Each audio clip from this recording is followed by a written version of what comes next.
I'm really happy to be invited to this podcast for the second time. Journey of going from practically zero, like no English, to getting into one of the top universities in the world.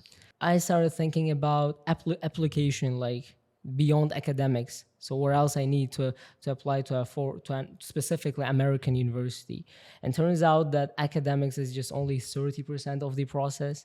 So like I spent actually 70% of my prep time on 30% of the process, academics. And I see why universities want to make sure when they send you a letter of acceptance, you're going to accept it. Exactly, yeah. They want to be absolutely sure because they don't want their ranking to go down. The thing is that there is this quote in this admission world: what worked today is not going to work tomorrow. And you cannot literally copy the guy who got into Harvard and get in. Like there is no formula.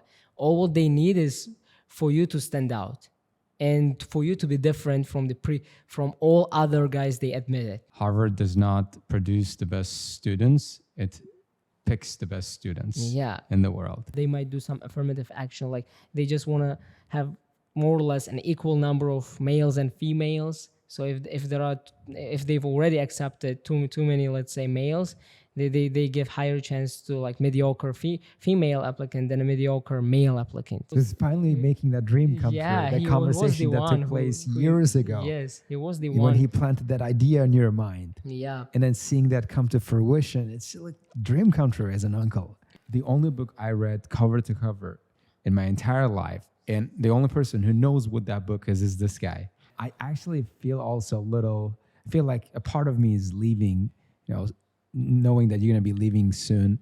And that's going to be a big loss for me. That's going to be a big loss for the school. But this guy promised he's going to return next summer. Hey, folks. Hey, everyone. Welcome back to another episode of Astra Muse. I'm your host, Muhammad Ali here. Today's guest is actually a return guest. Today's going to be a sequel podcast. And the person I'm going to be talking to is a future Colby University student. And as you guys probably guessed, our guest on the podcast today is Mr. Parviz Tuksanov. Mr. Hey, Parviz. everyone. I'm really happy to be invited to this podcast for the second time. Yeah. Thank you for that. Well, it's going to be an awesome podcast. I know that for a fact. You know why? Because you said you got into this university on a scholarship basis, right? Yeah. And you won a scholarship of $350,000. $350,000. Yeah. And I bet you guys are curious to find out how he pulled that off, right? So without further ado, what do you say we dive in? So let's talk about your, journey of going from practically zero, like no English, to getting into one of the top universities in the world. Well, basically, it all started when I was an 8th grader. Like I was starting thinking about the college application, like where to apply, what major to pursue, what to do with life, basically. And at around that time, my uncle arrived at Bukhara from the U.S., from New York, and he literally called me to help him with gardening. He said that we're gonna take care of his garden, and once we started kind of planting new trees, flowers there, he started the conversation, about the American life, New York, all his experiences, and I kind of felt that he was advertising the American life. I kind of felt like that, and he said, why not to go to America and study there? And I said, no, I don't want it, because I was quite a conservative guy at that time, and it was all about, like, I was very patriotic, I think, extremely patriotic. And so you're not patriotic anymore? No, I am, but I think it should be at a moderate level. Everything is good in moderation, because extreme patriotism, I think, is bad. It's negative. Or why is that? Because when you're extremely patriotic, you kind of start feeling that your nation, your culture is superior to other cultures, and I think it's bad, because all are equal. We all are equal, and we are all humans. So it's not Team Uzbekistan, it's Team World. Yeah, right. exactly. It's Team World, and that's what I actually talked in my personal statement, which we'll be talking later. So in my personal statement, and I said no, I want to study in Uzbekistan. He said, okay, which university? And I blindly followed my parents' advice. University of Finance in Tashkent, and they said, "Okay, what are the requirements?" He was kind of asking all these weird questions from an eighth grader me, and I didn't know the answers. And I said, "Well, I don't know the requirements yet." And he said, "Okay, let's finish gardening, and we're gonna look up." And I just realized that gardening was just an excuse there, he just wanted to talk with me. So he opened his laptop and we started like looking for the requirements. He literally searched like requirements to get admitted to the University of Finance in Tashkent. And there was like math, like school level math, and English, and a couple of more subjects. And he said, "Why don't you first pick up English? Why don't you first go to an English school and get your IELTS done? Then you will move to math."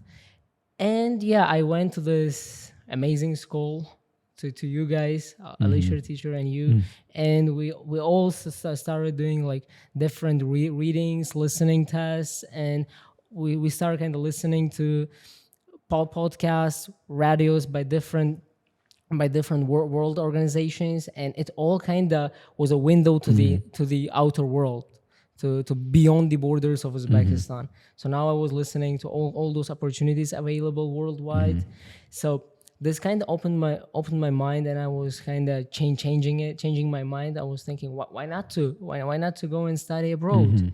And after getting my IELTS, actually, in one of those speaking sessions with you, it was like a late night, and we've been talking about ambitions, stuff like that. And he said, why don't you pursue like a bachelor's degree in one of the top-notch universities?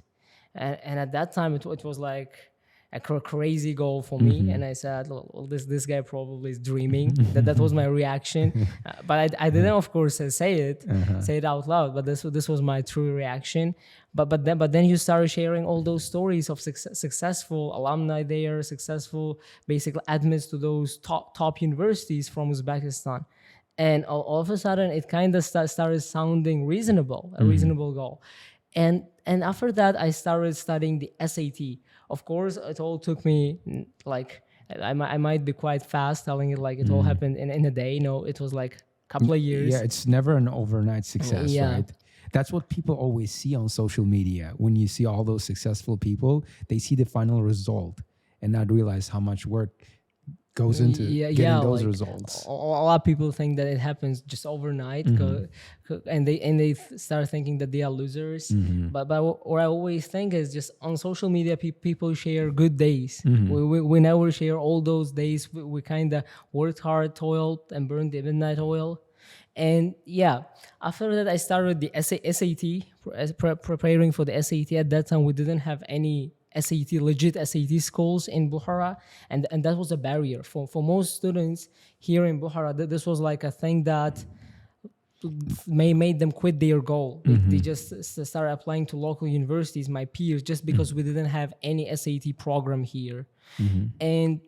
But with me, going to Tashkent was not an option as well, because it was a financial barrier, like going to Tashkent and studying for the SAT there and staying there.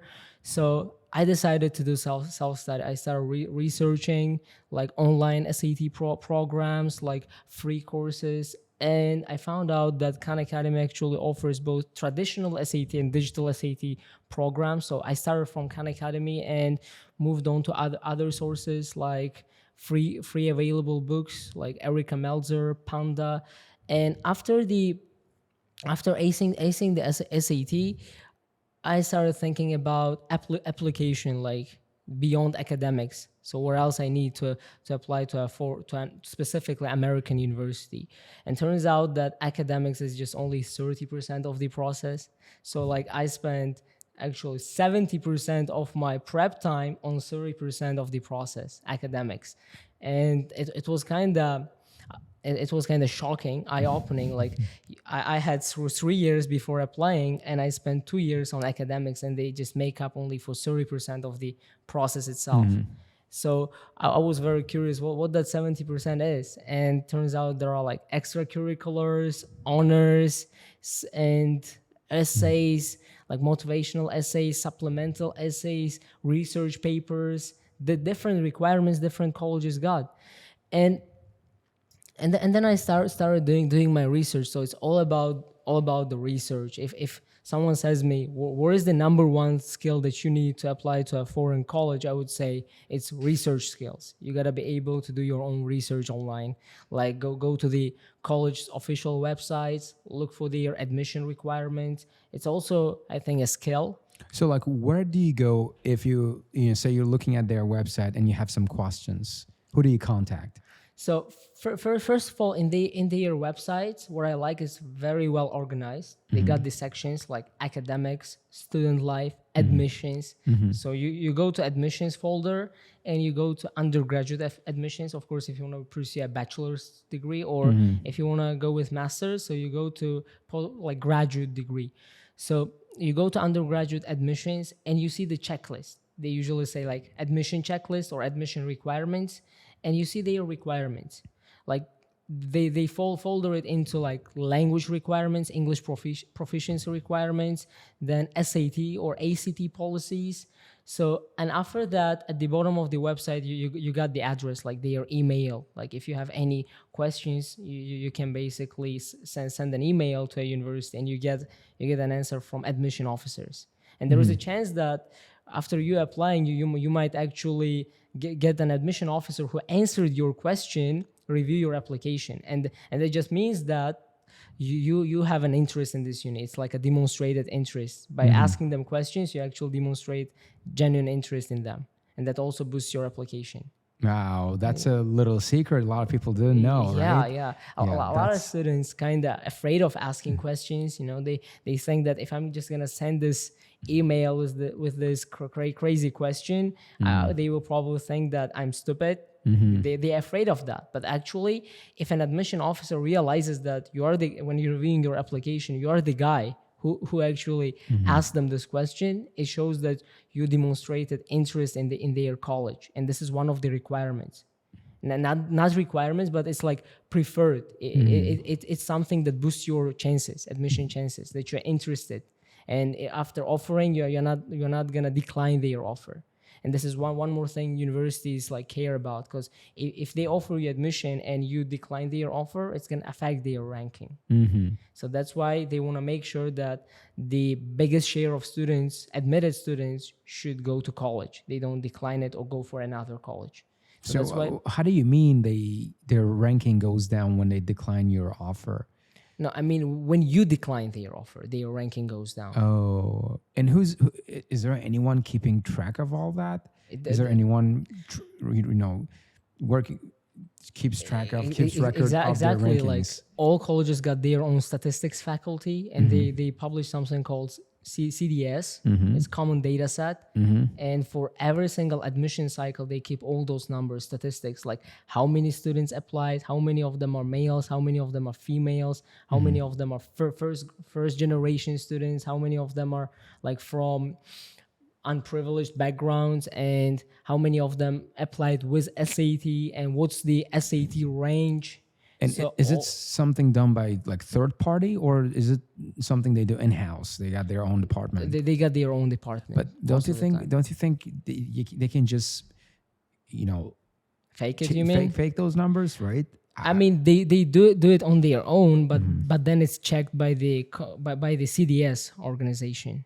Like CDS also, there is this organization CDS that publishes data about college application. So you should just go to their website and look for the data provided by those colleges and published on the CDS website. And there, it's like legit, because it's like a organization that checks all those facts, whether they are factually correct or is the data is manipulated, so it's like or not. Third-party checker. Third-party checker, exactly. Auditing their work. Yep. I see. And I see why universities want to make sure when they send you a letter of acceptance, you're going to accept it. Exactly, yeah.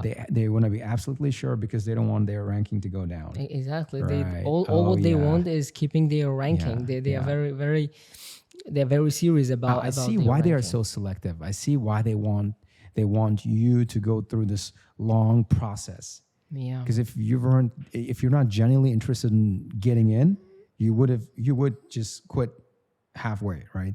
Yeah. Also, and another thing is you can apply to 20 universities for free. And and universities are well aware of that. So they just think that if another university also offers them admission, who they gonna pick? So they are very, very, very selective. They just want to make the final decision, and they want to make sure that you go to their college. And all right, so when you apply to these 20 universities, do those universities know you applied to other universities? they do not provide the list. They do not provide the list of universities to college admission officers, but they just know the fact that on average students apply to 20 colleges for free. So they just assume that, right? Yeah. So even if an average student that doesn't apply to 20 colleges, like an average number is like 10. They apply to 10, 15, and that's what's actually advised on, like, by college admission officers. They say to maximize your chances, apply to different colleges, because it's not all about like academics, extracurriculars, personal statement. There is also an element of fit. You gotta be fitting the university, and the university should fit you, because they got to make sure that you will thrive in that environment, and also they will benefit from you, like you will contribute to their community. And you might ask, like, how do they figure it out? Of course, like SAT number that's like, let's say 1500, 1520, or IELTS number, those these numerical data are not gonna tell them the story. So they will ask you to write like reflections. Like you will write supplemental essays with specific prompts, like why did you choose our college, or how are you planning to benefit from our like assets, or like how are you planning to contribute to our community. And you got to respond to their basically those college prompts, and they will review that. So they just want to make sure their investment will one day pay off. Yeah, right. For sure, because they are not investing a little amount of money. It's like, so $350,000. Come on, that's more than $250,000. That's a lot of money, guys. Yeah, that's how they figure it out. And also they ask you to write a personal statement. I mean, you write only one personal statement, 650 words long, and for each like supplemental, you write around 150 to 200 word long essays. And usually students are afraid of writing a lot, but it's actually a word limit, and it's actually good if there is enough space. Like with Yale, guess what? There is this question: why Yale? And 50 words. In 50 words, you gotta explain why you're applying to Yale. You just imagine that. What would you say if you got that question on your application? So first of all, like I didn't apply to Yale, but if I got that question, I would probably before even starting to write, I would probably like spend 3 or 4 days like researching. How I would research, I would go on their website, like read about clubs and organizations that they have there, and the unique aspects of their basically academics, like how they approach certain majors, like my specific major. Is there anything that stands out there? And to basically mention that they like it. They like it when you mention their unique sides, when you start talking about what they offer and other colleges don't. They really like it, and this is the answer that they want. Like if you're just gonna say to the question why Yale, because it's high ranking, or because it's very prestigious and everyone wants to get in, and that's why I want to get into Yale, you're not getting admitted. They literally want details to be provided. This shows that you did your research, and doing research takes time, takes effort, and sometimes it kind of pressurizes you. So it kind of shows that you're dedicated, you're serious about Yale, and this is what they want. They need the confirmation. And I guess it also sort of helps if there's an insider helping you out, like an insider, a student who already goes to that school. Like we used to think that way. We used to think that if we had someone there, it's an asset. Like in the past, like in 2020, before 2020, we didn't have any Uzbek students at Ivy colleges. And nowadays we got plenty of them at Yale, at Harvard, Princeton. But the thing is that there is this quote in this admission world: what worked today is not going to work tomorrow. And you cannot literally copy the guy who got into Harvard and get in. Like there is no formula. All what they need is for you to stand out and for you to be different from all other guys they admitted. I guess it's easy. You reverse it. If you want to stand out, just be yourself. Exactly. Just being you. That's the number one advice. There's only one you on this entire planet. Yeah. Out of 8 billion people. Yeah, that's the number one advice all the college admission officers like provide. They say, please be genuine, please be true to yourself. Because when you start copying someone, when you start faking it, it's very clear. It's very noticeable. It just shows in your work. Yeah. Like sometimes students ask me, so with extracurriculars, can I lie? Can I say that I did something that I never did? I say, yes, you can. And they say, after admission or before, does college admission officer require a certain certificate or confirmation that I did it? No, they don't. It's just gonna be clear in those 150 characters. So for every single extracurricular activity, you got 150 characters to describe it. It's a very limited space. And someone who never did it cannot describe it in a way that someone genuinely engaged it. Like in the way you describe the activity, how you benefited from it, all those details you share, it's gonna be very clear whether you genuinely did it or just did it for the sake of admission, or you're just lying. So they don't like it either. When you do it, you truly do it, but you did it just to get in. They don't like it. They want you to be genuinely interested in an activity and then do it. So yeah. So what kind of extracurriculars have you done yourself to be eligible for Colby University's scholarship? So my intended major is economics and psychology. So I tried to do stuff related to my major to show that I'm serious about my decision, because a lot of students change their majors and they're not sure about what major to pursue, and to show that you made up your mind, you got to show some extracurriculars, honors related to your major.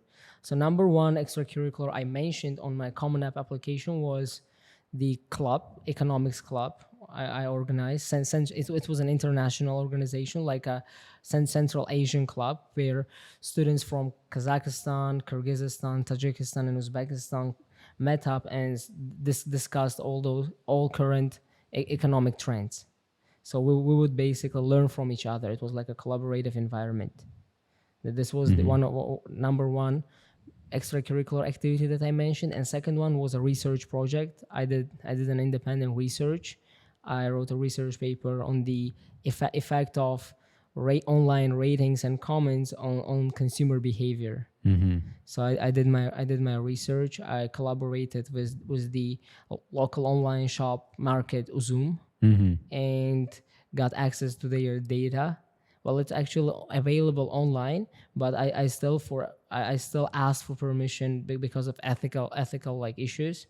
And so what'd you do? Did you go to their office and talk to their boss, or no? You emailed them. Oh, you just email them and you ask them, can you use their data? I mean, their data is available on the application. Like it shows how many products were sold there from a certain item, from a certain retailer, and you got their rating for that product, rating of customers, and their comments. So I just compared the number of sales with the ratings and the comments. So this was my research paper, and how did you structure that information? How did you present it in your research? And the other question I have is, where did you learn how to do research? Yeah, because I don't think schools here teach students how to do research, right? No, local schools don't teach you how to write a research paper, how to run research. So that means you picked it up yourself. Yeah, but it's available online. You can literally say how to run a legit research, and they talk about the structure you can use, because there are different structures and different colleges, the different organizations require different structures. And you just pick up the structure, how to write it, like the abstract. You got the abstract, then you got the introduction. In the abstract, it's like a summary. You first of all tell why this question, like why you pick this topic. Like topic should be something that you're interested in and something that needs research, because some of the topics are already well researched, and doing additional research is like not considered effective. You got to pick a topic where you can find plenty of information for your research, but at the same time it should be original, and it should be specific. Like most students have a very broad research question. Let's say how can let's say how can countries be rich? I mean, it takes you probably 20 years to figure it out. How can generally countries be rich? But you can like narrow it down by saying what can Uzbekistan, let's say, learn from the neighboring Kazakhstan to be more economically stable, because Kazakhstan is much more economically successful than Uzbekistan is. So this is like a geographically specific question. And this is something that you can research in a reasonable space and time. And after that, I had a connection. So I kind of looked for actually a connection in economics, and like any local professor in economics, to review my work. But it was very, very challenging, because like university professors here don't know English, so I had to translate everything in Russian and forward them my research work, and got feedback from them, and then basically rewrote my research paper based on that feedback. And afterwards, there was this competition announced related to research works, like best research work, and I participated with my research paper, and it got the title of the active scientist and researcher. So yeah, and this was one thing that I mentioned in my honors. So with my research, I just mentioned it in my extracurriculars as the project, and as it won the title, I mentioned it in my honors as well. Wow. And the next extracurricular activity was it was SAT program. Like we co-founded the SAT program in Bukhara, and there is actually a story behind it. Like I already said, if the guy is gonna found an SAT program, SAT school, let's say in the US or even in Tashkent, I think it's not gonna be as effective as in Bukhara, because in Bukhara we were the first.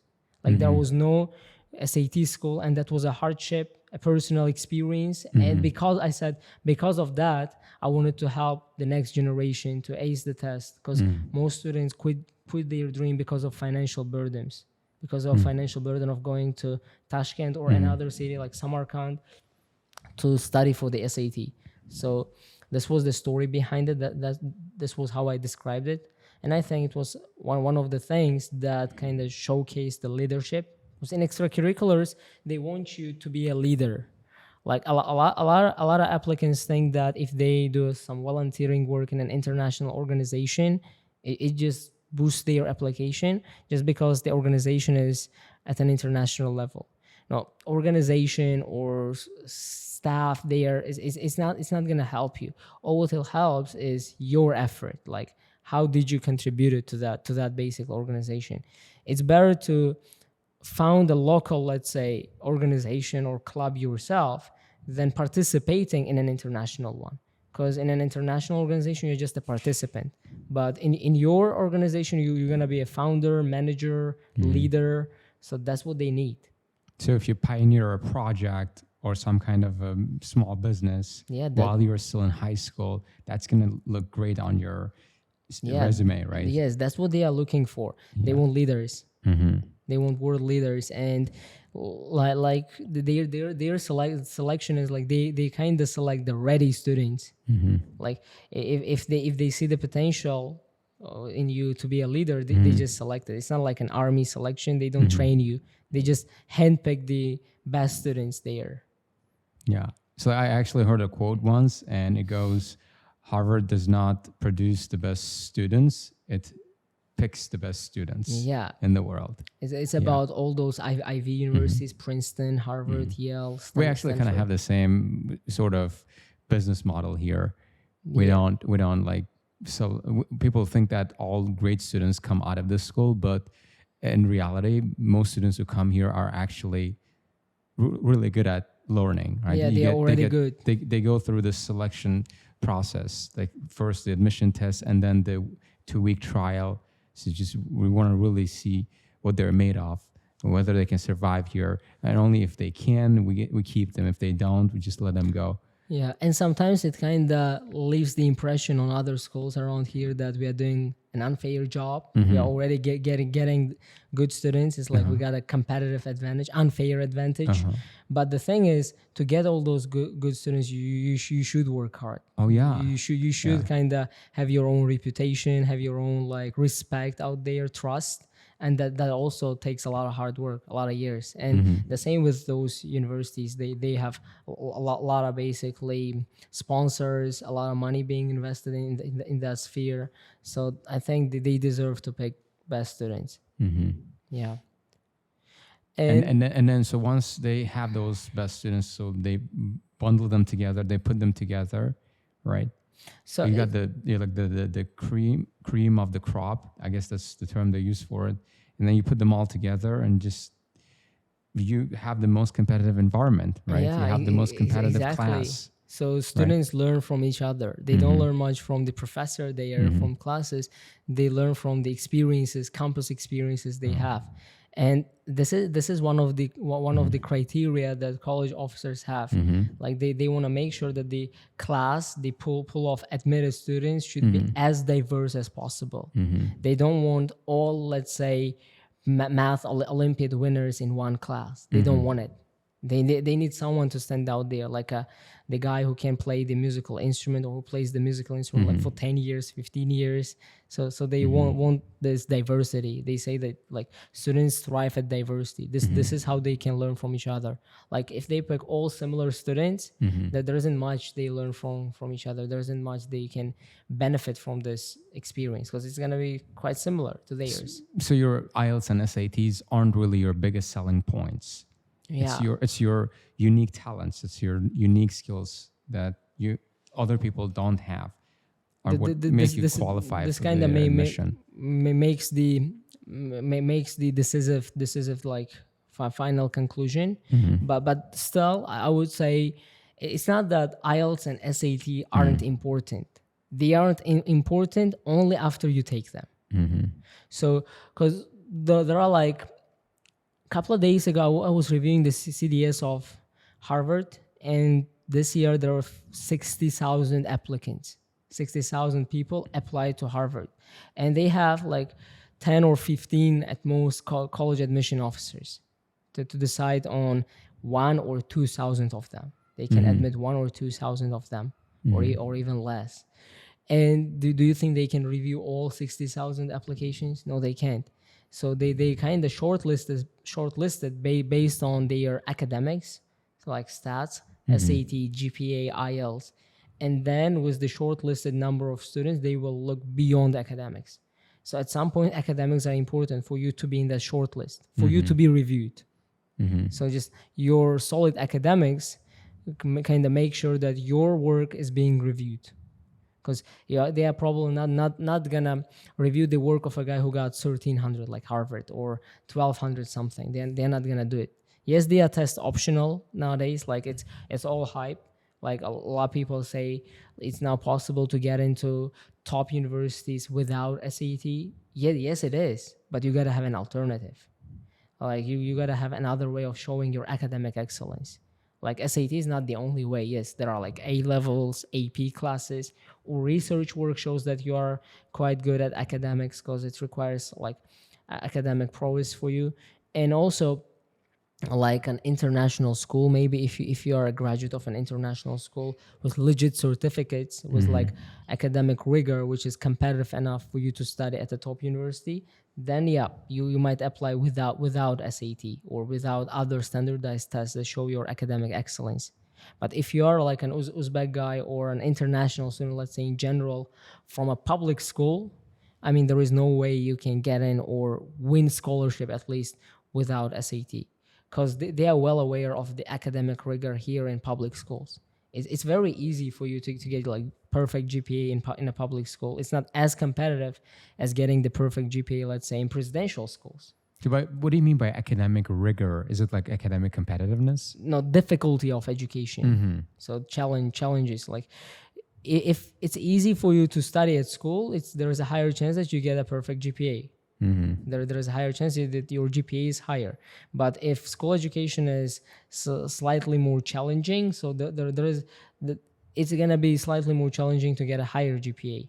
Just compare the education provided at public schools and presidential schools. At presidential schools, it's slightly more difficult. And So- I heard you have less than 2% chance of getting in. Yeah, Yeah. to getting Yeah, in, and studying there is also a big deal. Like it should be all perfect. If you like get like 4 out of 5 in any of the subjects, you are being returned to your own public school again. I didn't know that. Yeah, So you might get suspended from Yes. school if your grade's lower. lower than 5, lower than the perfect score, basically. Wow. That is competitive. Now imagine there is this guy who got, let's say, 4.9 out of 5 in a presidential school, and there is this guy from a public school who got perfect GPA, 5 out of 5. If we don't have like tests like SAT, ACT, or other standardized tests, this is gonna leave a false impression on the college admission officer that the guy from a public school is much smarter. And SAT is just here to level things out. So that means your GPA score doesn't really make a difference, right? People, they're not interested in your GPA No, score it 'cause should you be can fake it. confirmed. It should be backed up by SAT. Just imagine you got perfect GPA, but your SAT is 1200. It's just gonna say that it's either this guy did some criminal work to get his GPA to 5. It's sus, right? Yeah, That's sus. or it's just gonna say his school is very, very easy. School education is very easy. But with SAT, it just proves that your education has been quite challenging, and you deserve it. You deserve the GPA you got.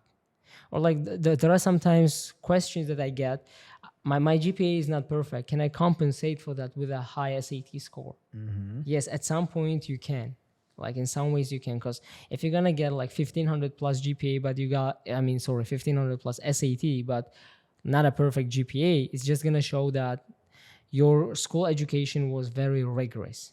And this is something that they look for. The academic rigor is one of the criteria that they consider very important. Like in CDS, they also release the information, like what criteria they consider very important, what important, like not consider it if you decide to report. And a quick question: how do they even measure academic rigor if our public universities aren't even listed on their website?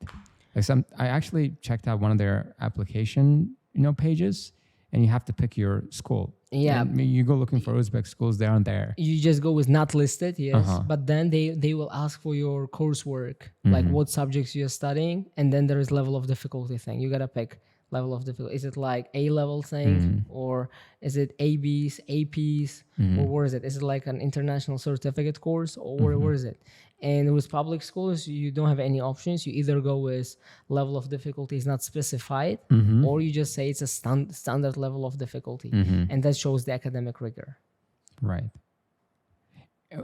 And you have to, I'm guessing, make up for that with your SAT and IELTS. Yeah. For public school students, SAT and IELTS is like compensation. Makes up for their public school education. But if they go to a good school, acknowledged school, then they really don't need those. Yeah, because with like presidential schools, you can have A levels or AP classes are being offered these days. So these things already prove that you're academically ready for education at a higher education institution. So yeah, but the thing is, a lot of students nowadays can overthink and say, after taking the SAT, can I do A levels? Can I do AP classes?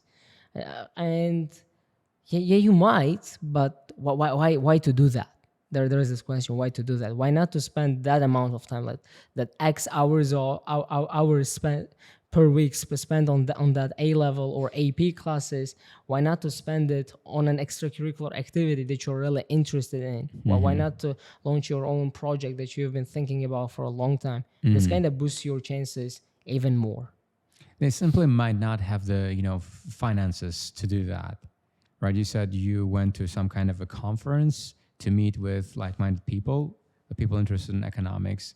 You could probably afford that. You could afford it, but how many students out there can afford paying for their trip and staying at a hotel and meeting with other people, spending 2-3 days away from home? No, right? Most projects I think it's fine if they are local, even if they are local. Like you might guess, right? How can I compete? Let's say you're a local applicant. How can I compete with a guy from Silicon Valley?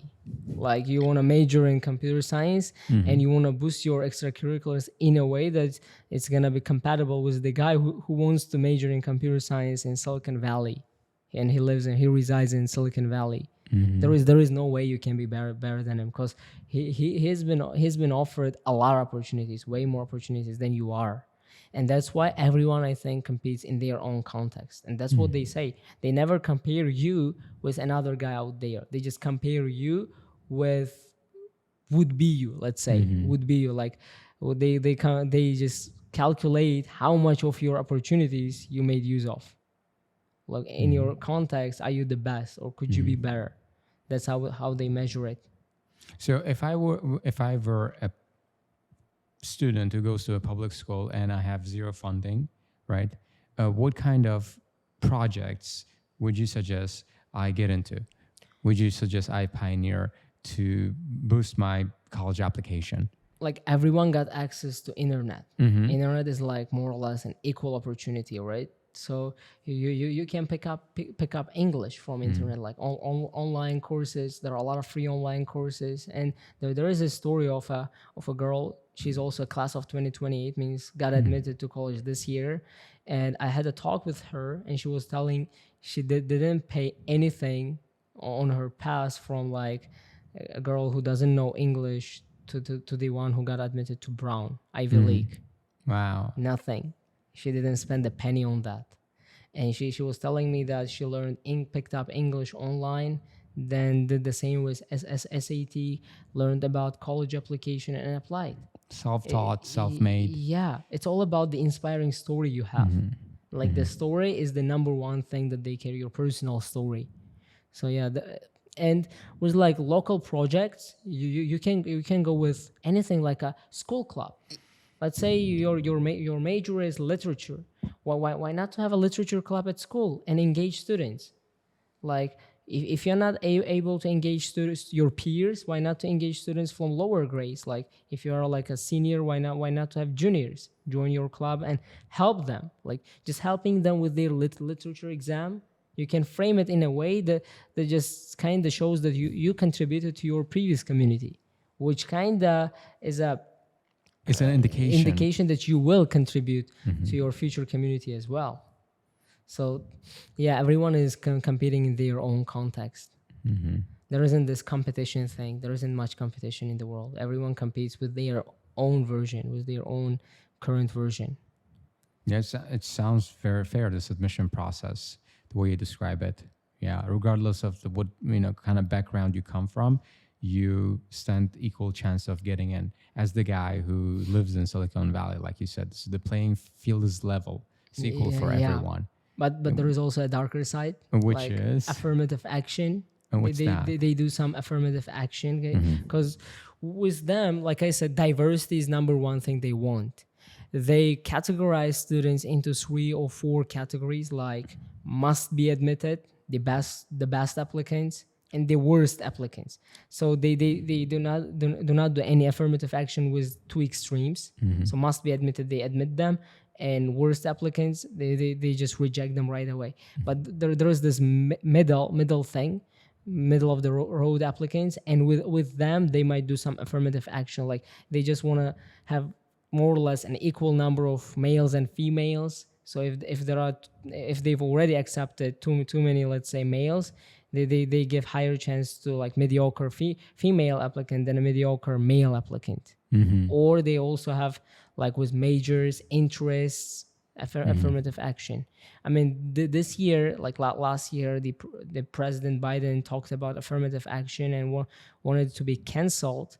But more or less, some colleges responded positively to it. Some said there is no way they can do it because they want more. They want the diverse community. So number one, they think they want is the diverse community because they just sell the experience there, and community is the part of the experience you have. So yeah, and this is a darker side, but I don't think that it should be demotivating because students should kind of strive for being in that top extreme, like must be admitted. And most admitted applicants, like international admitted applicants, can exactly say that they were in top extreme. Because if you're an international student, if you're a mediocre applicant, they are not gonna accept you. Because all international students kind of require financial aid. They are not at a financial position to pay like 80, 90 Ks per year. So they always opt for scholarship, financial aid, and for financial aid, you gotta deserve it. Or for scholarship, you gotta literally deserve it. So you gotta be in a top extreme section of the applicant pool to be admitted. So yeah. But also, like, I can at some point say that there isn't much logic. Like, seemingly you can say there isn't much logic there. I want to share this story of one of the applicants from the previous year. Farangiz, probably you heard of her. She got into Stanford, and she's a freshman at Stanford now. And she applied to 4 colleges, all Ivy: Yale, Harvard, and Yale, Harvard, Dartmouth, and Stanford. That's pretty ambitious. How old was she at the time? 21. 21. She got 3 gap years. She's been pursuing her interests in between, and she must be courageous enough to do that. She must be brave enough because with most Uzbek applicants, if they get rejected in the first year, that's it. They're going to a local uni because it's the culture here. If you get rejected or if you don't go to college right after your university, you're a loser. You're kind of lost the game. And we really have to ditch this mentality, you know, because a lot of these kids are being forced in directions they don't want to be in. Exactly. Right? Exactly. And they go to this university, spend 4 years of their life learning something they have zero interest in, and then they get their diploma and they have no idea what they're gonna do with the rest of their lives. That's so depressing. That's so miserable. Right. Yeah, and instead, what you want to do is like take a few years, gap years, right, and explore your interests. Like, see what you're truly interested in, what turns you on, basically, what takes you up. And she took three consecutive gap years. She's been doing like SAT teaching. She's been helping with IELTS, SAT tutoring, and then after applying to those 4 colleges, 2 of them rejected right away, like Harvard and Yale. Dartmouth waitlisted her. So waitlist means they will see if some of the admitted students kind of decline the offer, they might accept you. And Stanford, guess what? Accepted her, and she's the first Uzbek to be at Stanford. And after going there, they released the information about the application ranking, and she was ranked first. Out of all those 60,000 applicants, she was number 1. And how do you explain that? So there is a way they kind of assess you. They kind of assign you points for academics, for extracurriculars, and honors, personal story. So, and her cumulative points, her cumulative points were way higher than others. She was number 1 student applied. It has anything to do with her being the first Uzbek student of Stanford, like the fact that Stanford never had Uzbek students and they wanted to give Uzbekistan a shot too? No, actually, if you don't have an Uzbek student there, it's slightly more difficult to get in if you already have one, because like they are again very affirmative with the nations as well. Like there aren't any students, any students from Tajikistan studying at IV, because there is no one accepted. It's like getting an IELTS 9. Like if there is no IELTS 9 in Uzbekistan, it's really difficult. Once someone like you, a hero, gets that IELTS 9, and then there are a lot of people getting it these days. And it's also like about the perception. Maybe it's like the psychology. People previously thought it was impossible and just didn't try much, made an effort. But yeah, like there is this conventional wisdom that has not been proven wrong, that if there isn't any Uzbek there at that college, it's really difficult to get in. So pioneers always do a really great job of getting in, and they inspire the next generations. Like now at Yale, we got 3 Uzbek students. In 2020, we didn't have any. Yeah, that's big progress, right? Yeah. Go Uzbekistan. Yeah, exactly. We're conquering the IV. Yeah. And I think it's also about the university fit. Like why Harvard, Yale rejected her, and Stanford thinks she's the best applicant. It's because her values and mission of the university fit. They match each other, and this is the number one thing. Like university fit, you gotta fit the university, and the university should fit you. So, and different universities, I'm guessing, have different values, right? Yeah, they Can you have. talk about the values of your university you're going to? What are the things they look for in their candidates? So in their candidates, they look for leadership, and they look for someone who strives in a small community. Because a lot of people ask me, why Colby? Why you apply to Colby College? And the reason is I got my own filters in mind.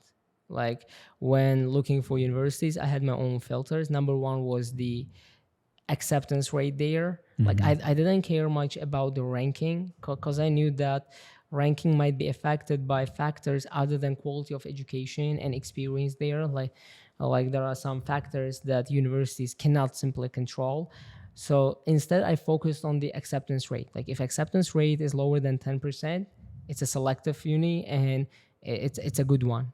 It's a good one. It offers good education, because a lot of people applying, and it's only selectively picking like 10% of them. Because with most state universities, even in the US, their ranking is like 90, 91, which means that they're average. But if there is like a private college or even state college that got an acceptance rate lower than 10%, so there must be a reason they are doing it. So that was the logic behind it. And another thing is location.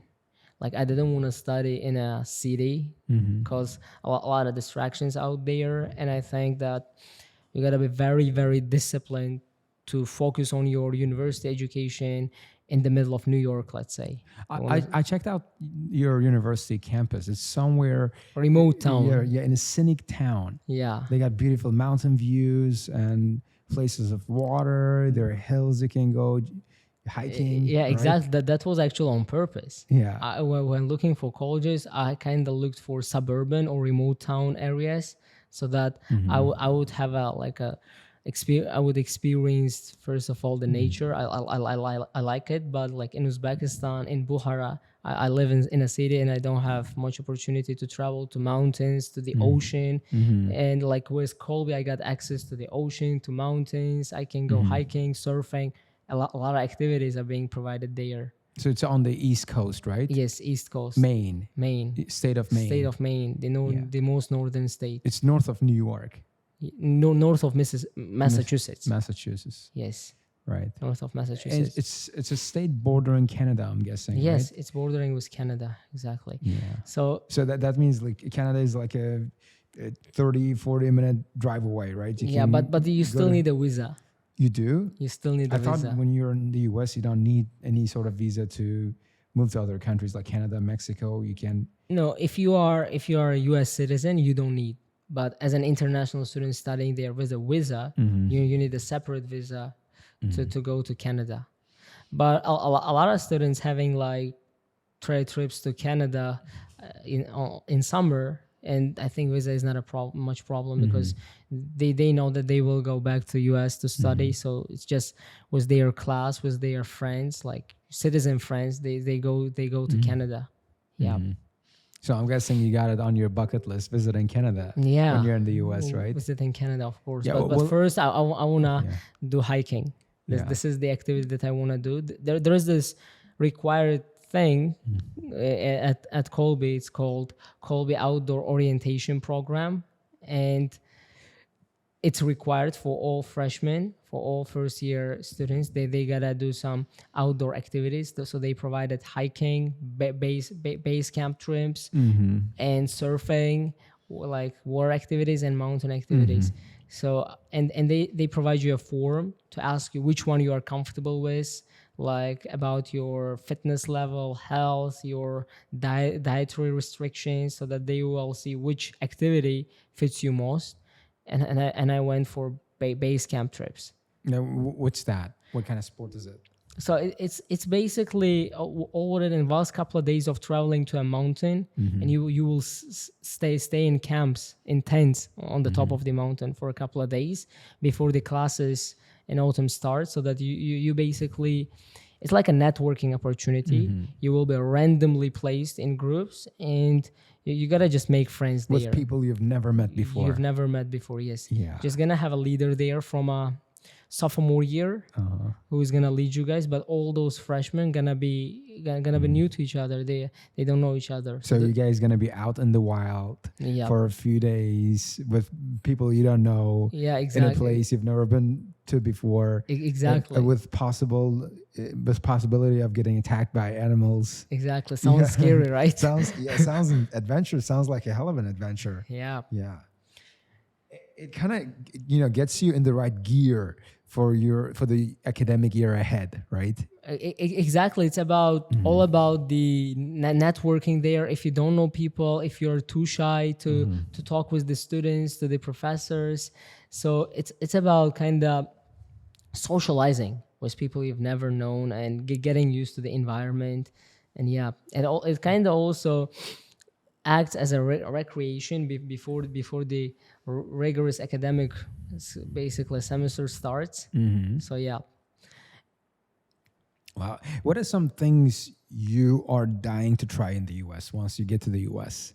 Like things you have on your bucket list? Well, number one, I'm planning to go to the US a day or a couple of days before the college basically requires. So that, and I'm planning to take a ticket like flight from Tashkent to New York, so that I want to stay in New York for a couple of days. I want to see all those like tall, high buildings, and I want to Times Square, right? And the Statue of Liberty. Yeah, I want to kind of feel that I am in a PlayStation Spider-Man game, and I'm the Spider-Man, Yeah, this is the feeling. Yeah. Like the only game I played. Spider-Man is from Queens, actually. He's not from Queens. Is in New York, right? Yes, it's in New York, but mostly he kind of you play in Manhattan. If you have you ever played actually PlayStation Spider game? No. So there are basically tasks that you gotta do, and most of them are in Manhattan. All those you kind of climbing all those high tall buildings. So that's what I want to experience firsthand. And also my uncle lives there. So I just gotta visit him before I head to the college. He must be so proud of you right now. Yeah, kinda. Yeah. He was just finally making that dream come true. That conversation that took place years ago. Yes, he was the when one. When he planted that idea in your mind. Yeah. And then seeing that come to fruition, it's like dream come true as an uncle. Yeah, it was also kind of more or less a fight. Let's say it's a struggle, I would say, and everyone gotta go through it because. As I said, I was a very conservative guy, and my parents were conservative as well. And let me ask you this real quick. What was your reaction when you got the acceptance letter? That was actually, it's a very crazy story. I need to hear that. I need to know that. Like, I applied to a bunch of colleges, and I started kind of receiving rejection letters one by one. And so I kind of got used to rejections. Fun fact with Colby, I applied to it 2 days before the deadline. I didn't I talked about research stuff like that. I didn't even research this college. Like I didn't know about it. Like 29th December, the deadline is January 1st. I'm receiving an email from Colby College because once you create your Common App profile, all kind of universities gonna send you email and kind of advertise themselves. and I received an email with the subject that goes, no supplemental essays required. Because at that time, if they required like several supplementals, I would probably not be able to finish them by the deadline, and I would just ignore that email. I said, no supplementals required, Colby. What kind of college is that? I looked for it, and the acceptance rate was like 7%, which means that, well, it's a very selective one, and it's in a remote town, Maine. So I just went for it. Why not? Like, I have my personal statement, all my profile is filled. I just selected this college on my Common App profile and submitted the application. And I just forgot about this college. When I was waiting for decisions, I had my early decision college, which was Lehigh. I got rejected. And there was early decision too, Amherst College. I kind of got waitlisted. And with most of regular decision colleges, I got rejected. Or with some of them, like Stetson and University of Mississippi. With the University of Mississippi, I was offered full tuition. But there was still like $15,000 I had to pay, like for accommodation, housing, and meal. And you wanted to be full ride scholarship. Yes, I wanted to be full ride. And with Stetson, it was like 70% of full tuition. So it was like 30 more Ks to pay. Every year. That's up to $120,000 yes. of tuition. So even if it was like an admission offer, I was not quite happy. I was not quite satisfied with their decision. So one day, actually night, I kind of saw on the Instagram page of a college that they are releasing the information at 8 a.m. in the morning. Eastern time. So with Uzbekistan times, it was around 4 a.m. in the morning or something like that, if I'm not mistaken. So I just set an alarm for 4 a.m.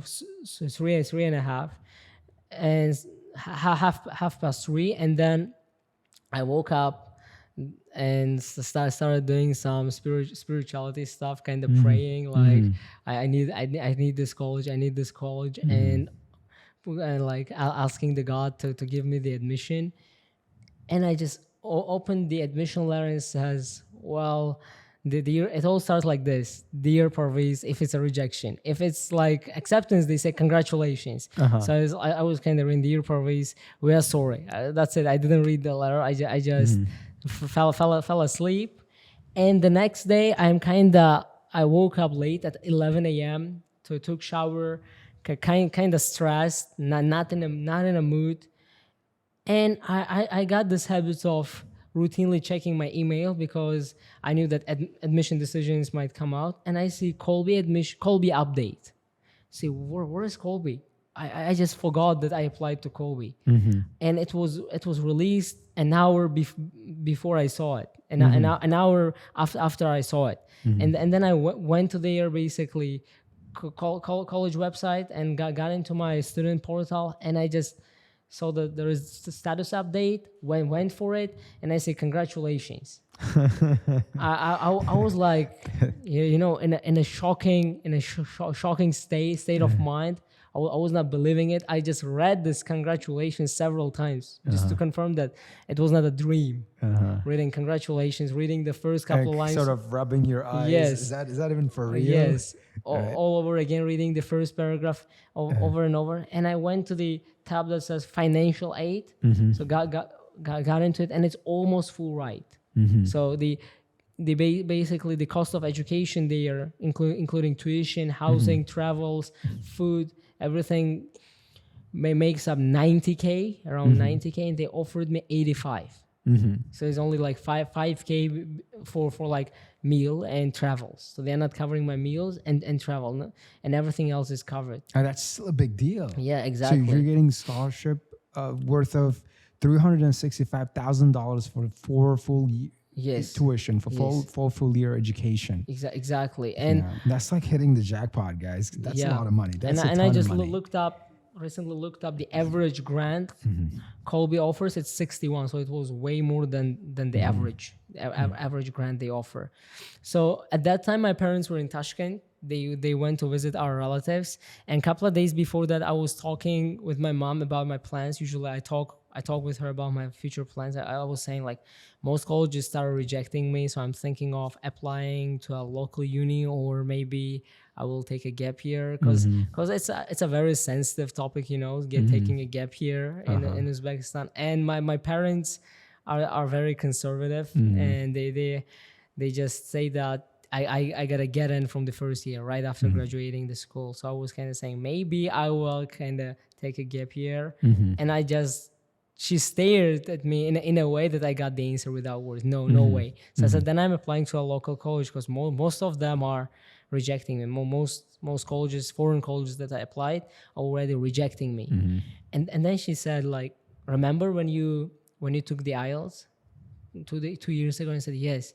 After taking it, you had these 13 days to wait, and a couple of days before the decisions, you said that you're probably getting 6.5. I was like a teenager, stressing out, and even if I was satisfied with my performance, I was nervous. Said, probably I'm getting 6.5. Don't expect anything higher than that.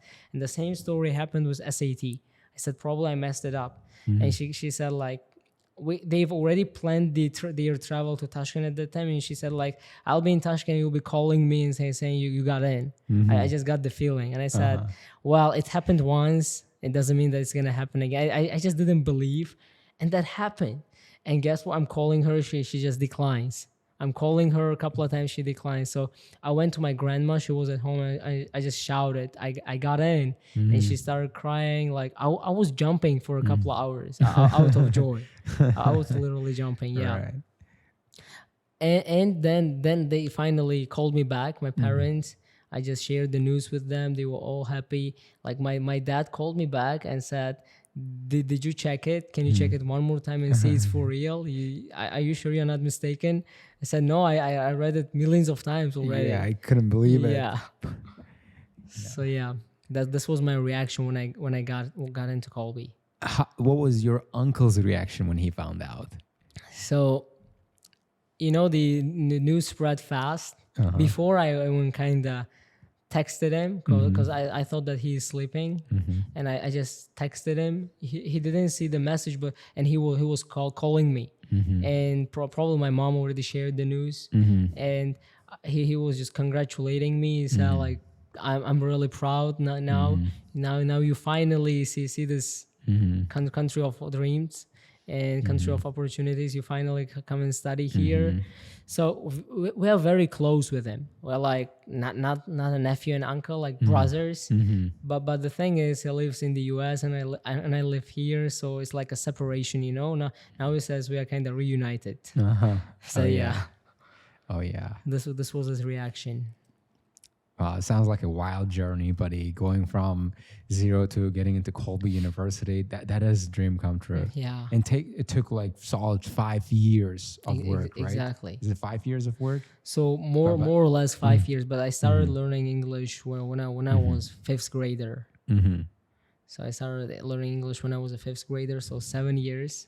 But you didn't quite, have the idea back then. You got serious about it when you were in 8th grade. Yes. Like at that time, I was just learning English, going to like an English school just because my classmates went there, my friends. So I just wanted to go with them. It was much of a fun, not a learning experience, but a fun experience we had. But I was really serious about it after that talk with my uncle. And yeah, like what I wanted to say, my parents were like very conservative about studying abroad at that time. So he kind of persuaded me, my uncle, and I said, well, you persuaded me, but I swear you cannot convince my dad. He's just gonna say no because he wants me to study in Tashkent. That's it. No abroad. He's not sending me abroad. And he said, let's have a talk with him. And we went to our house. So we actually live nearby. My uncle lives nearby, and we went there, and he kind of started the conversation about the successful people, my uncle, and the universities they studied at. And then he said none of them studied in Tashkent. And he was telling my dad, like, why not to be ambitious and send them to Harvard, send them to top universities. I mean, most parents, they don't know the names of all those top-notch American universities, but they know Harvard. So he was like using this name as a representative of American universities. Said, why not to send them to Harvard? Why not to send them to like top-ranking university in the world and get let's say the best economist out of him? Like there are a lot of basically students studying at University of Finance, but no one knows about them. Like, why not to send them to a real basically challenge? And if he's gonna be able to cope with like education at Harvard, I'm quite sure that he's gonna turn out to be a very successful person. Like back at that time, it was kind of now pressure on me. My dad just looked at me. Okay, now not Tashkent, but Harvard. But if you get rejected, that's it. You fail. You're a failure. And these days, when I was waiting for the decision, just imagine the pressure. I'm getting rejected, and I'm kind of remembering that scene we had, that conversation we had with my uncle, dad, and me, and him saying, "If you get rejected, you're a failure." So I was just telling, like, my last kind of hope was Colby, and I got in. So yeah. Yeah, I'm really glad things turned out the way they did. It's all these things that happened with you, for you, to you, right, brought you to where you are right now, and we're all happy. Yeah. Honestly, your dad, mom, uncle. Yeah, I mean, I'm personally, that's a big accomplishment for knowing you as a student, and that actually kind of brings me to my next set of questions about your professional career here at our school. Like, you're a proud team member, and I was wondering if you could take some time to reflect on your time with us, right? And fun fact, guys, this podcast is the last time he's going to be in the school, right? Yeah. Unfortunately. Today, Mr. Parviz is leaving, so this is your last day here, right? Yeah. That's where we sort of part ways with Mr. Parviz, but we'll always be in touch, right? Of course. Yeah, I hope you'll I'll be sending you some photos from mountains, I'm not sending some photos. Hope you'll come and visit us next summer. Yeah. And be on this podcast again, right? We need more sequels. Sure. I'm gonna share some experience I will have there. Yeah. So yeah.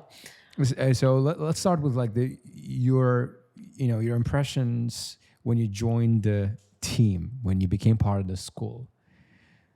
How did it feel at the time? At first, I will, before texting you, I remember I first texted Alisher teacher. I was kind of... Everyone does that because they think he's the boss here. He is. He actually is. He calls the shots here, that guy. Yeah. So I was done with IELTS and was preparing for the SAT, and I had enough free time, so I said, well, why not to teach IELTS? Why not to teach English? Why not to have some professional experience as well? And texted Alisher teacher, like I said, do you have any vacant positions at school? And he said, text Muhammad Ali. I said, okay. Then I just texted you, and he said, well, we first started talking about the gym. Like you said, I'm going to a gym session tomorrow, so why not to join me? So we kind of had a gym session together, and after that we came back, talked some logistics, and had the first teacher training, and then finally I joined. And the first impression was like I was in the best school in the country, as part of a best school. Yeah. So yeah, this was my first impression. I still remember my very first class at Astra. Like, it was in room 204. And there were seats for 12 students. And when I just got into the room, there were 12 students. So before I started my class, a couple of more students started joining. So we brought in some more tables, desks there. So I mean, 15, 20 students are waiting for me. That must be a big deal. Kind of felt that I'm an important person now, like 20 students visiting my class. So my first class was like more of a motivational class, shared my personal story with them, like from like my own like IELTS experience journey at that time. Like 8.5 was a big deal. I was 16. So all of them kind of started asking me how you got that 8.5, what was your routine, stuff like that. So guess what, 2 hours I was just talking about that, and just forgot about sharing some guidelines about the program and the homework. So I just kept them for an extra hour there to kind of teach them how to do their homework. So basically preliminary stuff that should be covered in the first class.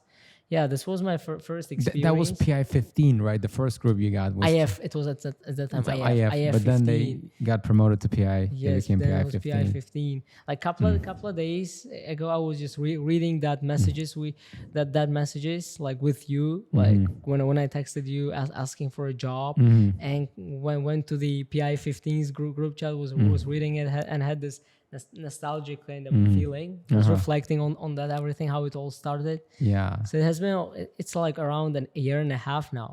But it kind of feels like it was yesterday. What are some other highlights of you working here, of your stay here at the school? So I think that it's kind of a learning experience, not only a professional experience, but learning experience, because we always learn from each other, like staff members. Like we have staff meetings, we share ideas, we talk over all these important topics, and basically teach each other. And I think that this is a place where you can grow. Both like regarding English professionally and also mentally. I mean, I picked up a lot of life lessons from you, like the topics you share.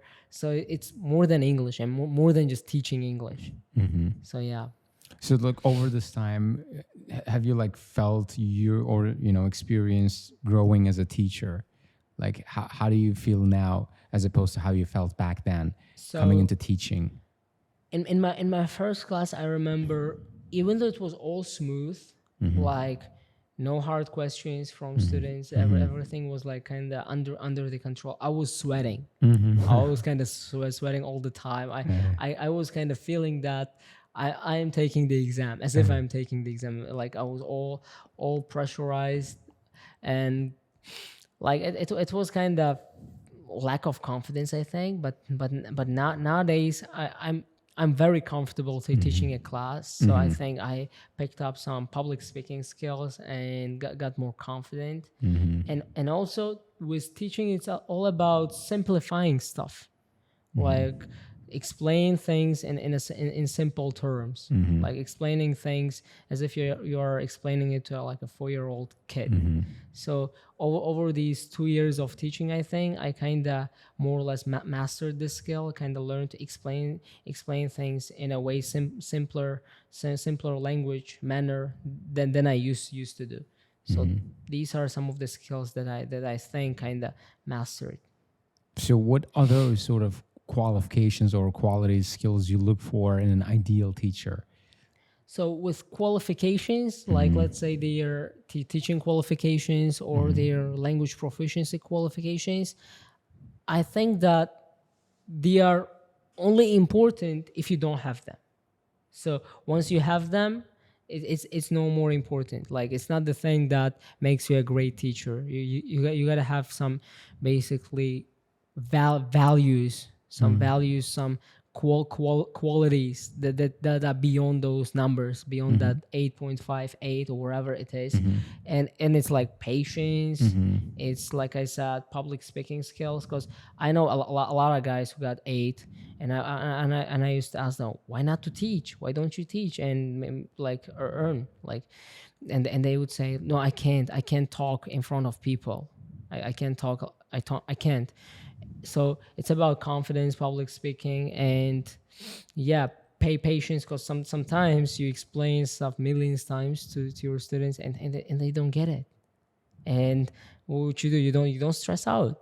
And they are paying for the education here. It's private education. It's your job to explain it to them.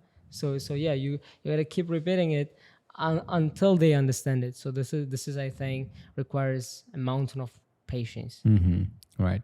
And what do you expect from a student to match that sort of qualifications of a teacher? Or what kind of a student you would want to teach as an ideal teacher?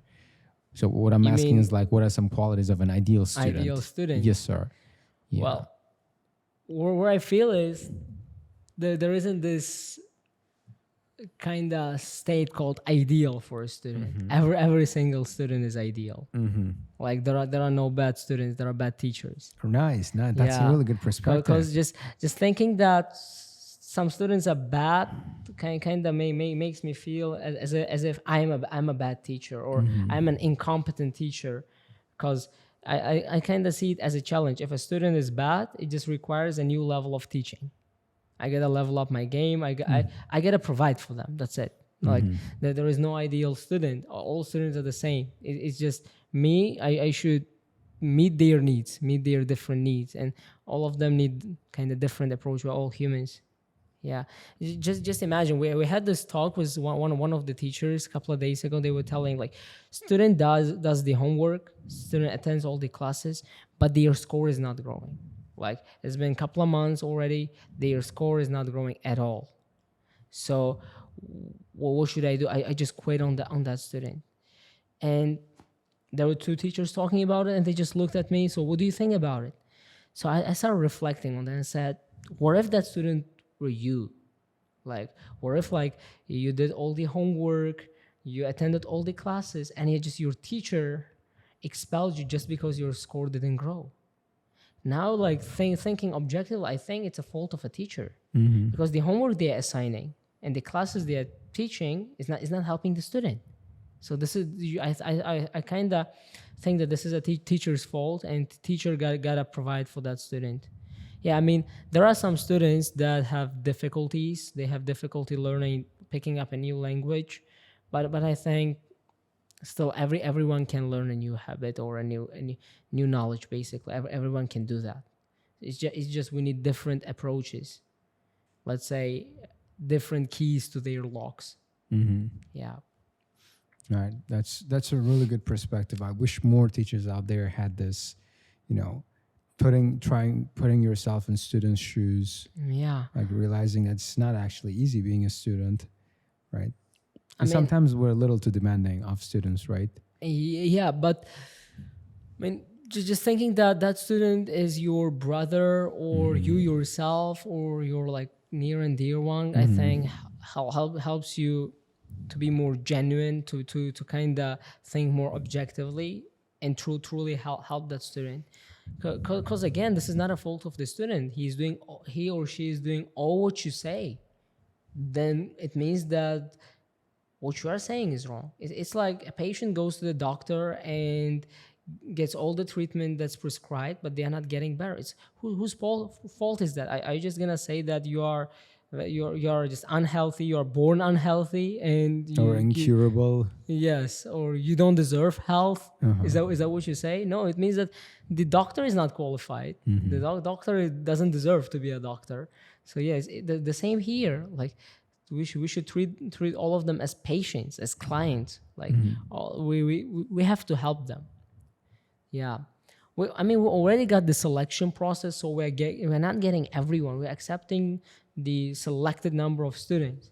And if these students probably are way better than some other students out there in town. So if they are not benefiting from what's being offered, it means that what's being offered is faulty. Or what's being offered, not necessarily faulty. It might work with majority, with 99% of students.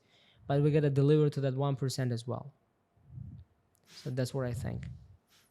I can tell confidently you've grown a lot as a teacher. Yeah. Like you are nothing like Parviz I hired back then. You see, that's massive change. That's big change. Therapy sessions help. Yes, you hear that, teachers? So if you ever need therapy session, please swing by my room. Now, speaking of teachers and your colleagues here, who's your favorite colleague? Who's my favorite colleague? And you gotta be honest here, buddy. I mean, all my colleagues gonna watch the podcast. I doubt that. Yeah. I doubt all teachers are watching our podcasts here. But anyway, you gotta be honest. So who do you enjoy spending time with? I've been paired most? up with a lot of teachers, Miss Parizoda, Miss Shahina, Miss Marhabo. And I think that my best colleague is Miss Marhabo. I mean, just saying that doesn't take away anything from my respect to these other teachers, these two other teachers. But with her, it's just she's a next level of maturity, you know. She's mature enough. She's a point of learning. I can approach her for some support, and she got a lot to teach. She got a lot to teach. So yeah. Yeah. This I mean, is after all, she's one of the oldest members of this team. Yeah, Yeah, and that's- maybe it's just because her major is econ and my intended major is econ, so I used to approach her a lot, asking for advice regarding my major. So and she was very supportive. She was helping out. So you guys have a lot of common interests. Yes. Yeah. Right. But at the same time, like all these teachers are amazing, right? Yeah, of Like, course. I right. mean, I just said it. Singling out Miss Marhaba, that doesn't mean that others are average. Everyone is excellent here, and it's just I think the environment here put together by all these different teachers is just very unique. I was going to ask you how you feel, leaving at Astra, leaving the team. But now I want to rephrase that question to how do you feel leaving Miss Markable? Okay, so Yeah. I've been reflecting on that a lot, because like after the college admission, because I knew that it was coming, so I got to leave my family, leave my colleagues, my friends, and then I just realized that our life is all about leaving and joining. So you leave an X location, X people, and you join other people. So it's all about all these transitions we have, and transitions are like they are very strange, because at that time a person feels joy and happiness and basically sadness at the same time. You feel those two like opposite feelings at the same time. You are sad about leaving all these great people who kind of influenced you, like your friends, your colleagues, your teachers, parents, but at the same time you're happy because you know that you're gonna meet some other people out there and gonna make new friends.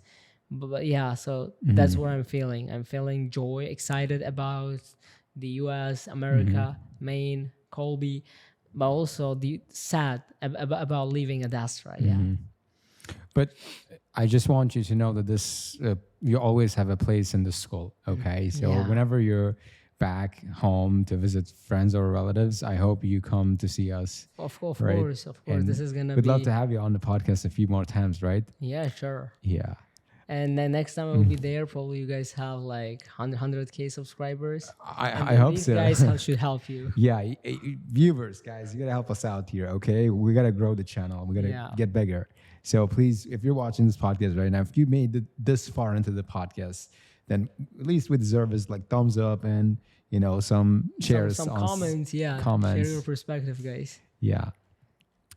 Now, I want to talk a little about your lifestyle as well. A lot of people out there are curious about things you're up to these days. They see you lifting weights. They see you writing some quotes from different books you read. They see you, writing reflection posts. They see you involved in different kinds of projects. So yeah. So so the thing I'm really eager to find out more about is your gym life. We talked about gym Yeah, the other time you were on the podcast, but this time it's different because you guys Yes. can tell he's got bigger. Yeah. He's got bigger. He's put on some weight. He's put on some serious weight. So how much? And there is a story behind it. What's that? So I just applied to colleges. Mm-hmm. So before applying, like in autumn, I had to apply to the colleges, and I had all these tasks to do. So gym was kind of compromised. So I couldn't attend every session. But after applying, it was all the stress started. The stressful period started because you gotta wait for their decision and you start overthinking. So I just said, why not to spend these 3-4 months at the gym? And guess what? I attended literally every single day. Well, I don't recommend doing that, but with me, where I felt is I could recover because I was working on different muscles each day. I was not working on my chest every single day or one group of muscles every single day of a week. I was doing the split routine, so I could go to the gym every single day, like with only one rest day in a week, let's say Sunday, or any other day, having a rest day there. So yeah, I started attending the gym every day. It was like a routine, and my grandma kind of started mocking me, like you go and you should be like a trainer, stuff like that. Why do you even apply to colleges? Just go and be a trainer, because she hates me going to the gym. She thinks that all those bad boys go to the gym, and but still I had to, because this is what I like, and this helped me to kind of forget these admission things, forget about waiting for results for some time. So yeah, this is it. And for like 3 or 4 months back to back, I was attending every single day. But these days, after the admission results were out, I'm kind of attending it 3 to 4 times a week. I'm doing now like upper body, lower body routine. So yeah. So what are the results like? I mean, I can tell you got bigger biceps this time. I can tell. So how much weight do you put on? So 5 kilos. 5 kilos. That's about 10 pounds, kilos, right? yes, around 10 pounds. No supplements. So it's all natural. So all natural, no supplements. And then what's your diet like? What do you? How many meals do you have a day, and what do you eat? well, I have 3 to 4. Most of the time 4, but sometimes it's kind of not practical to have 4 meals.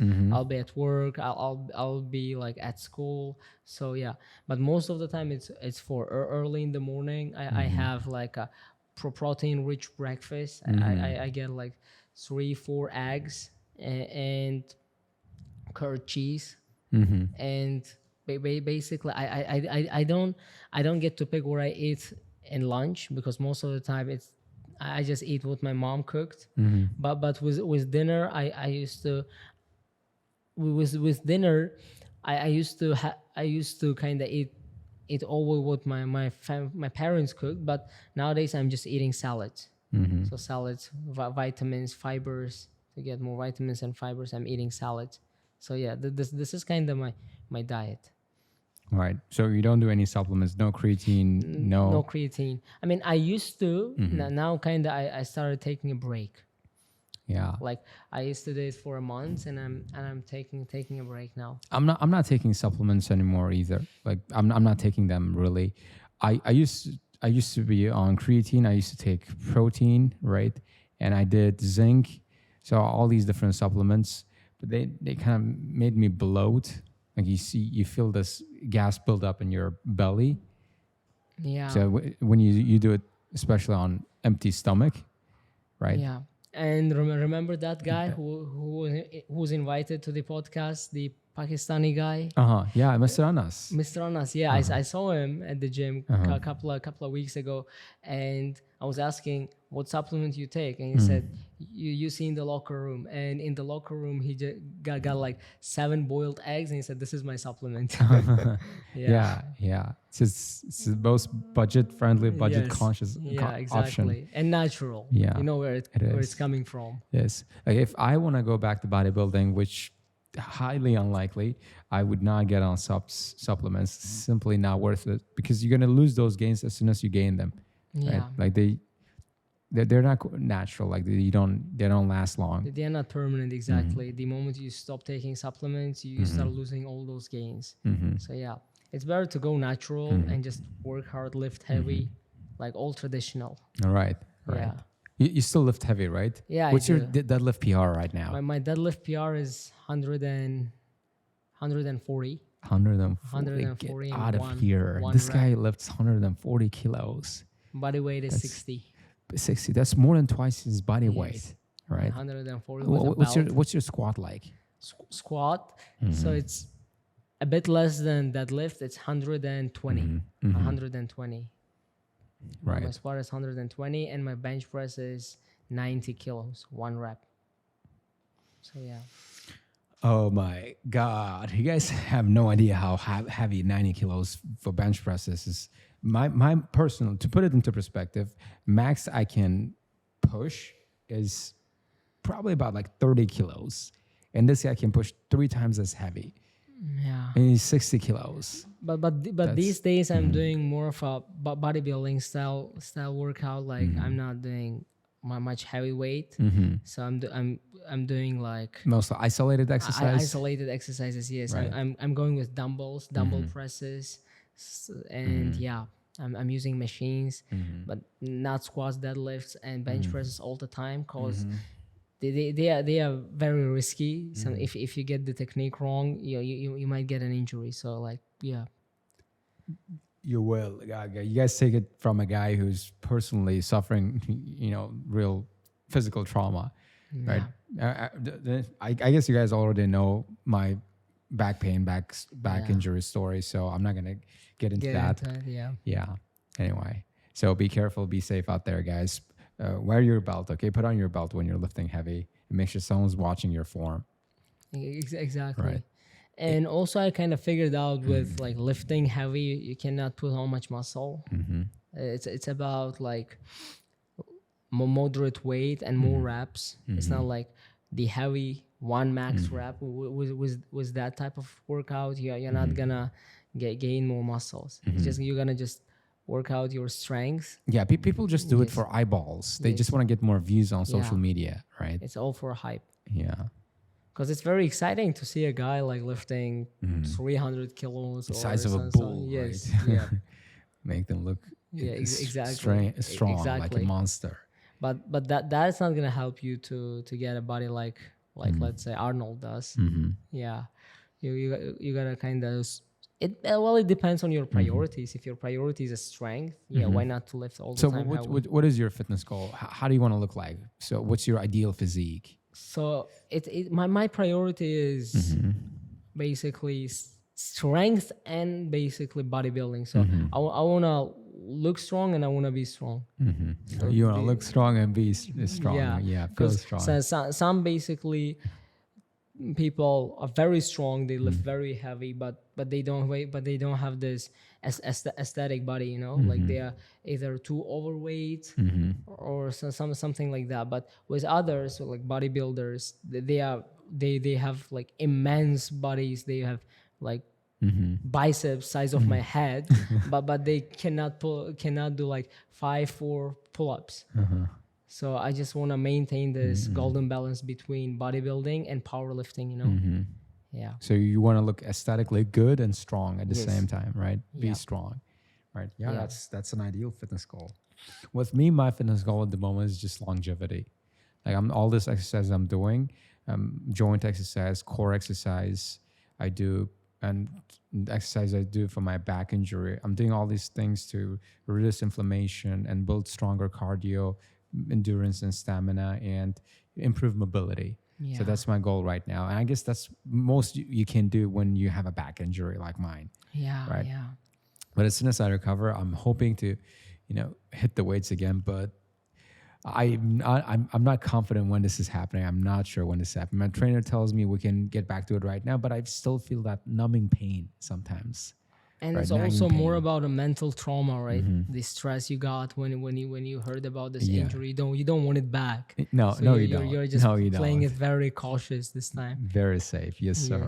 Oh, yeah. All right. So we did lots of talking about lifestyle. So you find yourself doing anything else when you're not working out? Like, do you watch podcasts or read books or journaling stuff? So what do you do? So you hit the gym to build physical strength. So what do you do to build mental strength or intellectual strength? So I read books, but not self-help books, unfortunately, because I don't like the idea there, like self-help books. I think that they are shallow. They don't get into the essence of the nature. So I usually read like books on specific fields like economics related to my major. I read psychological books and related to politics and philosophy. And these days I kind of watch a lot of podcasts on politics, like the current political issues in the world, besetting the world. So yeah, got interested into these new realms. So yeah. Right. So reading. I I don't do much reading for some reason these days anymore, and that's something I hate about myself. Right? I kind of feel like I've been off my game. Right? I need to get back in the game. Right? This And is something. guess what happened a couple of days ago when I was reading our messages, old messages? I just encountered the name of that book. Which book? Oh, the book. Remember? I just forgot yes. about it for a year, and Yeah. I just encountered it. Are you gonna read that book? And I just For context, we're yeah. talking about the book, the only book I read cover to cover in my entire life, and the only person who knows what that book is this guy. And we made a little deal. I made a little deal with this guy, right? Yeah. And I told him that if he ever got 8.5, I'd reveal the title of that book. And he got 8.5. Now he's the only guy who knows. But you promised that you'd never tell anyone with that book. Yes, even my uncle. Even your uncle. I literally had this message. Even your uncle. And then you kind of started texting me late at night. Please don't read this book. Like kind of recommend you to read it once you turn 20. Yeah. So I was just thinking about it. Like even if I didn't turn 20 yet, so I'm like, you're 19 now, right? Yeah, 19, more close to 20. Probably should start it. Yeah, no, I would wait until I'm 20. I'd wait until I'm 20. Okay. Yeah. All right. So we hit the 2 hour. Yeah, looks like we're close to 2 hour mark. Now, I got a few more questions I want to ask you before we wrap this up, right? So it's the final chapter of our podcast where we talk a little bit philosophy, right? Yeah. I did ask you these exact questions last time you were on the podcast, and I'm going to be asking you these same questions again and see how your philosophy changed, over time. So number one question is like, what is your personal philosophy? What is something guiding you in life? So what's one motto or line, quote you live by? I would say live and learn. Mm-hmm. Because life is like a teacher. It's a all time teacher. It always throws at you some lessons, and you gotta be open to them. Be open to change. That's what I would say. Be open to change. Like the version of you today is not an ultimate version. Should not be an ultimate version. It should not be like an ultimate formula for you to act, behave in this way all the time. Be open to change. Be open-minded. Like don't have this like principle version of you and never change. Don't accept all other differences. We gotta be all like open to learning, because I'm quite sure there are millions, if not billions, of people smarter than me out there and can teach me a lesson. So we gotta be open, and it might be anyone. Like I never look at their degree, their status. Like everyone deserves to be a life teacher. Everyone, even a guy without a university degree, sometimes might teach a PhD a life lesson. So yeah. Wow, that's a really important perspective to have. Yeah. As someone young or whatever your age is. Life is all about learning and growth. Like you live and learn. Yes. Yeah, this is something I really wholeheartedly agree with. And the thing is, again, we should not look at who is saying, who is teaching us. We should look at what they are teaching. Again, like with a lot of people, they have this kind of discrimination. If the status is slightly lower than theirs, they're not accepting any lessons from them. They have this mindset like, who you are to teach me, or like, what's your degree, right? But no, I mean, as long as what they are saying sounds right, well, why not to accept it? Right. Yeah. I mean, I can for sure say that I learned a lot from this guy today on this podcast. Things that I didn't know about. Like, all you just gotta be is a good listener, right? Sit down and talk and remove all those blinders you got on, right? Age blinder or color, race, gender. Like, I don't want to learn a lesson from a lady. Why would I, right? Yeah. They're so weak. That's such a stereotype. Yes, and that stereotype won't get you anywhere. Yes, it's a very wrong bias. But we sometimes kind of are victims of this bias. Like lately been watching a TEDx talk about unconscious bias, and that there is human resources worker that says she's a woman leader herself, and she says, like, ironically, I am biased against women leaders. Like she was cracking this story about two different people approaching her and asking her to look at their compensation. And for the guy, for the male colleague, she just said, okay, why not, I will take a look and see what I can do. But for a woman basically colleague, she just said, you're already getting paid fine. You're already getting paid fairly. And then she says, I kind of started reflecting on that. How come being a woman leader myself, I can be biased against women leaders? And then she kind of figured out that she still considers women as like those who take care and men as those who take charge. I mean, this is a predisposition. Like a lot of women out there like taking charge these days, and we have like a lot of men like having paternity leaves, stuff like that. Yeah, I mean, it might sound weird because of the culture and the way we've been brought up, but it's all, I think, a bias. There are a lot of women leaders out there who solve like the worldwide problems, or solving worldwide problems. Yeah. That have bigger sense of accountability, responsibility than most men out there, right? Yeah. So, and there was this book that I was lately been reading. I'd lately been reading about philosophy. It was like The Man. The book is called The Man, if I'm not mistaken. And it says the gender is just the clothing we wear. It's all about our personality, inner world. Like we humans are all the same, and differences we got like race, age, gender, color. All these are just the way we are clothed. Yeah. So we should not be judging people based on the color or the of their skin or their age or their gender or whatever, but the content of their character. Yes. Yeah, so it takes a lot of maturity to realize these things, right? And experience. Yeah.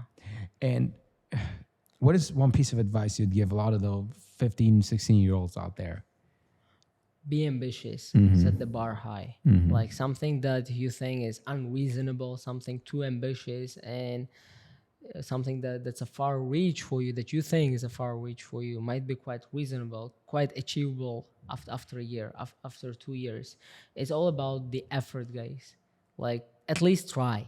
Like never say, well, I'm a local guy who doesn't know this, and I'm a public school student, and there is no chance I'm being admitted to Ivy. No, at least try, at least apply, and you will not gonna regret because you tried. Yeah, I think they should try. This is the advice I would give them. They should try. You guys gotta try, because we never regret for something that we tried, but we do a lot for something that we didn't. We gotta try. I mean, there is nothing to lose, right? Imagine you're 70 and your movie is almost over. Yeah. And then for all of a sudden you reflect on your life and you remember your early 20s or your late teenage years and regret not going after something, and you realize your time is almost up. Yeah. There's no nothing worse than that, right? That's the worst feeling in the world. So you don't want that regret hanging over your shoulders, guys. Yeah, because now you got the justification. Like you at least tried. You learned your lesson. Every single pursuit, even if it's failed, gonna teach us a lesson. And like successful people, they do make a lot of mistakes. And as they make a lot of mistakes, because they try a lot, and there is a higher chance that they succeed because they try more than us. Like if you let's say try 10 times doing something and you fail in all 10, they try 100 and they fail in all 99. They fail way more than us, but if they succeed, their just name is being written on history books. Yeah. Not yours. It's powerful. That's very powerful. Right. I like the part where you said you never lose. I heard something similar on a podcast, I guess. Yeah. So a guy said, right, you either win or learn. Yeah. But never lose. Never lose, exactly. If you try, you never lose. You learn your lesson. Right. That was amazing. That was so much fun, Mr. Parviz, talking to you today and reflecting on the time we had together. That Yeah. was, and I actually feel also a little, I feel like a part of me is leaving, you know, knowing that you're going to be leaving soon. And that's going to be a big loss for me. That's going to be a big loss for the school. But this guy promised he's going to return next summer Yeah, and come on the I'll podcast be missing again. you guys too, and Yeah. I'm looking forward to be basically invited to this podcast again, Uh-huh. 2025 summer. So Yeah. we'll be here sharing some more experience Oh, with you yeah. all about my life, education there, my first year. Yeah, And we also wish you all the best and all the luck and success in your future studies, in your, all the adventures coming up. And I am as much excited for your new adventure as you are, if not more. I really am. I genuinely am. I'm really glad to see you finally, leaving this nest and spreading your wings. And that's a dream come true for. and you played a major role in this story. Oh, not really. Okay, we don't. I don't really. I don't think. I think we're all here to help each other. That's Yeah. what it is. We're all here to help each other and support in the best way possible, and just things will work out. Yeah, Right. that's what I also think. It's like everyone's story, and we should be just proud to be a part of this story. Yeah, and Yeah. grateful. Right. All right. So, guys, hope you enjoyed today's podcast. It was such a blast. I don't know you, but I enjoyed it a lot.